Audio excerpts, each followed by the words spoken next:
Everyone. I know it's been a while since I put up a video last, but I got an amazing video game on Friday and I just wanted to, I don't know, do some kind of review. I feel like it's a lot of fun. I really like doing game reviews. I don't do them that often, but I feel like this game really deserves it. And that game is The Last of Us. For those of you who don't know what The Last of Us is, it is essentially a game about a man named Joel and a girl named Ellie who have to help each other to survive in a post pandemic apocalyptic world. Um, and the infected are essentially taken over by this organic, really weird fungus type thing that basically gets into your brain and it grows out and it makes you go insane. Um, so really, it's kind of like a zombie game, but they're not zombies. They're living people that are infected with this virus and have a lot of them have been for years, and they have lost basically everything about them that makes them human. Aside from the fact that they are living, breathing creatures, they no longer have a human consciousness. Um, but yeah, like it's a really, really impressive game. If anyone has a PlayStation 3, you need to play this game because it is so worth it. And I couldn't put it down. I got it on Friday around I started playing on Friday around maybe 5 p.m., give or take an hour or two, and played it until like 10:30 that night. And the next day, I played it for another like 7 hours, and on Sunday I beat it around like 5:30 p.m. and I started playing it at like 8:30 that morning. So it's at least the campaign mode is at least 15 hours, give or take maybe an hour or two, depending on on how thorough your exploration is, because supplies are really scarce in the game, so you have to like find them like in various locations throughout the world. Some of them are behind locked doors, and the only way you can open the locked doors is by sacrificing one of your shivs, which can also be used as a weapon against the infected or even other survivors that are trying to kill you. So it's a gamble. So basically, you have to take that chance of, okay, there's either some really sweet stuff on the other side of the store that can really help me, or this is a complete waste of my time and there's nothing here. So you just have to take that chance.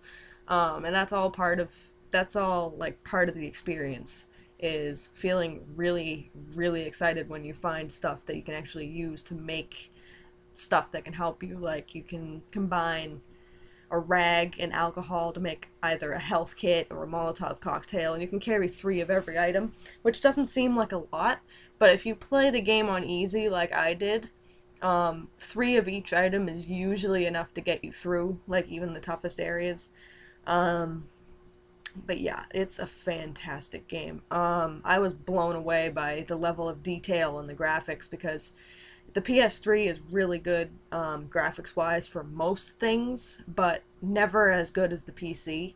And from what I've heard, from PC, from usually people who play the PC games who have played this game on the PlayStation 3, even they say that they are amazed by how amazingly detailed this game is, in spite of the fact that PCs have a higher capability of outstanding graphics than the PlayStation 3. So just the level of artistry in it is fantastic. Like you can tell Naughty Dog really put a lot of time into this game, a lot of thought into this game and the characters' relationships to other characters. It's just fantastic. Um, it's also really, really heartbreaking. There are a lot of moments in the game where I found myself either teary eyed or like full out crying. Mostly teary eyed, but in the very beginning, never mind. I don't want to spoil the game. You guys can play it yourselves. But yeah, basically, uh, yeah, it's an emotional roller coaster because basically you get so attached to these characters that whenever something remotely bad happens to any of them, you just it like guts you. It's terrible. But at the same time, that's what makes the experience is getting really connected to the characters. Joel and Ellie in particular, because you're with them for the entire game. and you can see their relationship grow from when Ellie first joins Joel on this little journey of theirs, and Joel's relationship to Ellie really changes. Like he starts off kind of cold and indifferent towards her. Like he doesn't really want to get to know her. It's just business, whatever. And later on in the game, you can really see him taking on that father figure role for her, and they just connect in a way that's just beautiful. And they're really believable characters. Like they act the way you would expect anyone to act in that kind of situation, in a post-pandemic Earth, essentially, where it's survival of the fittest. Like you have to fight other survivors for the supplies you need. Like basically, it comes down to it's either me or him. So if you're being attacked by other survivors, you either have to sneak by them and steal their stuff, or you just have to full on kill them because they will kill you if you don't. So it's really really tense in some parts. Like in some parts, I found myself like literally on the edge of my seat, like oh my god, what's going to what's going to happen? It's like, especially the parts with the infected, because the parts with the infected are really really intense, because on the one hand you feel really really uncomfortable because they still have some semblance of a human shape, a lot of them. Like there's different classes of infected. The runners still look like normal humans for the most part, except they're in the first stages of the infection, so they're like losing it. So they aren't human, they don't speak, but they like scream, and they still look human aside from the fact that they are bleeding from the eyes, which is one of the symptoms of the cordyceps virus. And basically they can still see. The runners can still see you. Then there's the other class of infected that really scared me the first time I saw it. And it's basically the clickers. And the clickers have a human shape, but they just look it up on Google if you want. It's really hard to explain, but they are scary looking. Like they're really disturbing, and the sound they make is just ugh, my god. And there's another class that I'm going to keep secret because it was a big surprise for me, and I want it to be a big surprise for you guys. So yeah, in short, play the game. And also, it's a game that you really, really want to take your time with. Like, don't rush through it. Really take your time to take everything in. Like, everything about the game is gorgeous. Like, nature taking over what used to be a gigantic city. Like, Boston, Pittsburgh, Salt Lake City, they're all in the game, and they're all being taken over by nature, essentially, because it's 20 years into the pandemic. So nature's starting to take over what mankind built, and it's really unsettling in some parts, especially if you're near those cities. Like, I'm 45 minutes outside Boston, so seeing Boston like that was really, really intense. But yeah, like, you really need to see it. Just really take your time to look at the tiniest details that Naughty Dog put into the game to make it seem like a more believable world.